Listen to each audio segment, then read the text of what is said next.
The Jeep Gladiator is one of the most unique and capable off-road trucks on the market, but beneath that rugged exterior are 8 serious problems that most buyers never see coming. If you are thinking about putting one in your driveway as a daily driver, you need to know that this truck is going to cost you far more than the sticker price suggests. Most people assume the Gladiator is just a Wrangler with a bed bolted on, and they are right, which is exactly why it fails at almost everything a pickup truck is supposed to do well. Number 8. Single, underwhelming powertrain option. The Gladiator's powertrain situation is a story about missed opportunity. Under the hood sits a 3.6-liter naturally aspirated V6, producing 285 horsepower and just 260 pound-feet of torque. Those numbers were acceptable a decade ago. Today, they're not. Think about what that actually feels like. You're merging onto a highway with a loaded bed, pressing the accelerator and waiting. Peak torque doesn't arrive until 4,400 revolutions per minute. Rivals are doing the opposite. The Chevrolet Colorado's turbocharged 2.7-liter 4-cylinder delivers 430 pound-feet of torque at just 1,700 revolutions per minute, available almost the instant you touch the pedal. That is a 65% torque advantage from a smaller engine. What makes this especially frustrating is that neither the Hurricane Inline 6 nor the Turbo 4 is available in the Gladiator. But a weak engine is only part of the problem, because even if the power were there, the way this truck handles on a daily commute would still give you serious second thoughts. Number 7. Not so great commuter. Off the pavement, the Gladiator earns its reputation. On the pavement, where most people spend 95% of their driving, it is a different story. The steering feels vague and disconnected, as if the front wheels are doing their own thing while you merely suggest a direction. It's like having only a casual relationship with the front wheels. The root cause is structural. The Gladiator rides on a solid front axle with a recirculating ball steering system, technology optimized for rock crawling, not rush hour traffic. NHTSA received 110 steering complaints for 2020 models alone, with owners describing inches of play around center and constant lane corrections on the highway. Picture driving 45 minutes each way to work on a busy interstate. Every passing semi pushes your cab. Every expansion joint nudges the wheel. You're not cruising, you're managing. That fatigue does not show up in spec sheets but accumulates every single commute. Competitors like the Tacoma and Colorado deliver genuine off-road credentials without sacrificing highway composure. The Gladiator treats those two things as mutually exclusive. Speaking of paying more than you should, wait until you see what this truck does to your fuel budget every month. Number 6. Below average fuel economy.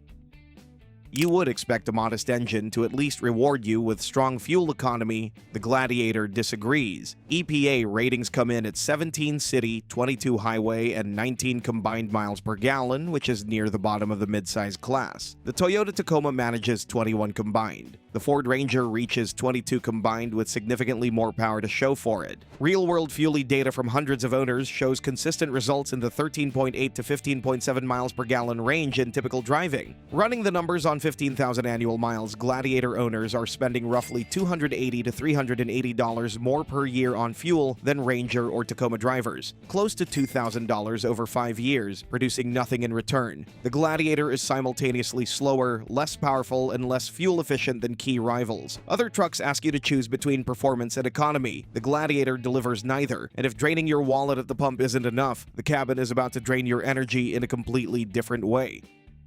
Number 5. Poor sound insulation.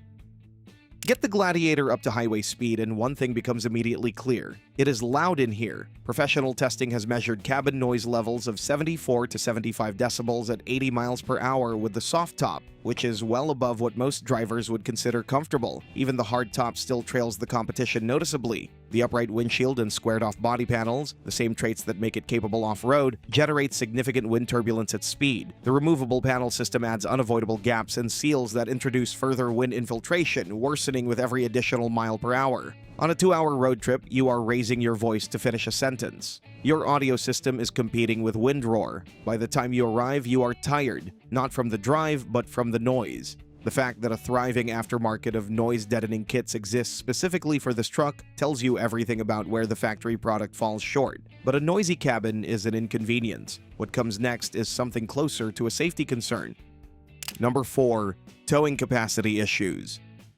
The max towing rating of 7,700 pounds with the max tow package sounds capable, In practice, getting there comfortably is a different matter. Testers experience more trailer anti-sway intervention in 1 hour than in 12 years of combined vehicle testing. Imagine hauling a camper 3 hours away when a semi passes and the trailer lurches. Your hands tighten. The stability control fires. You are white-knuckling it the rest of the way. Owner forums describe transmission strain, a floating sensation on the highway, and overheating on grades. The rated capacity exists. The experience of reaching it comfortably does not always follow. And if the towing story has you rethinking the Gladiator as a workhorse, the next reason is going to reinforce exactly that concern.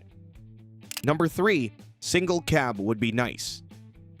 Every Gladiator leaves the factory as a crew cab with a 5-foot bed. No regular cab, no extended cab, no 6-foot bed, just one configuration regardless of what you actually need. The Tacoma offers access cab and double cab options with 2 bed lengths. The Gladiator's approach eliminates commercial buyers, fleet operators, and anyone needing a longer bed, pushing them straight toward the competition. The 5-foot bed's 35.5 cubic feet of cargo volume cannot accommodate a full sheet of plywood or most large appliances. If your truck is supposed to work for a living, that is a real constraint, not a footnote. Industry analysts have repeatedly called the Gladiator a lifestyle vehicle rather than a workhorse, and this single configuration strategy is a big reason why. So if the Gladiator is positioning itself as a premium lifestyle truck, you would at least hope the exciting powertrain option was within reach, but that is where the next reason lands like a punch to the wallet.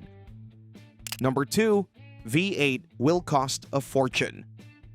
The 392 cubic inch V8 is genuinely exciting. 470 horsepower, 470 pound-feet of torque, 0 to 60 in around 4 seconds. It directly addresses the powertrain deficit. But this engine is going to be exclusive to the Rubicon trim, and the pricing is going to reflect that. The Sport starts at approximately $38,100. The Sport S sits around $40,000. The Overland lands in the mid-$40,000 range. Then comes the Rubicon, the only trim receiving the V8, and with the engine option added alongside standard Rubicon equipment, you are heading into 6-figure territory. You do not need the full Rubicon treatment. You just want more power in a truck you can use every day. But Jeep is not giving you that choice. No Sport with a V8, no Overland with a V8. It is the full Rubicon package, or the V6 with nothing in between. That brings us to the biggest issue of all, one that ties every other problem on this list together.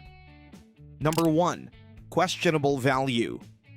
The Gladiator's base price of $38,100 for the Sport sits $5,000 to $6,500 above the Toyota Tacoma SR, Chevrolet Colorado, and Ford Ranger XL, before a single option is added. Some of that premium is defensible, like the off-road architecture, removable panels, and unique identity, but for the broader market, the math simply does not work. That $5,000 gap represents 2 years of fuel savings in a Ranger, a full set of off-road tires with money left over. The Rubicon starts at $51,695, a 35% jump from the base. Fully equipped examples push past $70,000, where full-size trucks offer more capability and more space. U.S. News ranked the Gladiator 7th out of midsize pickups in value, and depreciation data confirms it. 3-year losses of 32 to 39%, with dealers discounting heavily to move inventory. The Gladiator is a compelling truck for a narrow slice of buyers. For everyone else, the value equation simply does not close. The Jeep Gladiator is genuinely one of a kind, and that is both its greatest strength and its most significant problem. On trails, in mud, over rocks, it delivers. But the moment it returns to the world most drivers actually live in, a weak engine rivals outgun with smaller displacement, fuel economy that punishes daily, a cabin that loses its fight against road noise, and towing behavior that had professional testers refusing second assignments, the compromises stack up fast. One configuration, one affordable powertrain, and a price premium that the resale market has already begun to reject. The V8 is coming, but it is arriving at a price that puts it out of reach for most buyers who need it. For the right person, the Gladiator remains something special. For everyone else, the Tacoma, the Ranger, and the Colorado are going to deliver more truck for less money every single day of the week. But those trucks are far from perfect. Each of them comes with a solid set of drawbacks, including the Ford Ranger, which you can check out in our next video. It may be offered with capable turbocharged engines and with an impressive Raptor package, but things like serious reliability issues and lack of quintessential features represent serious considerations.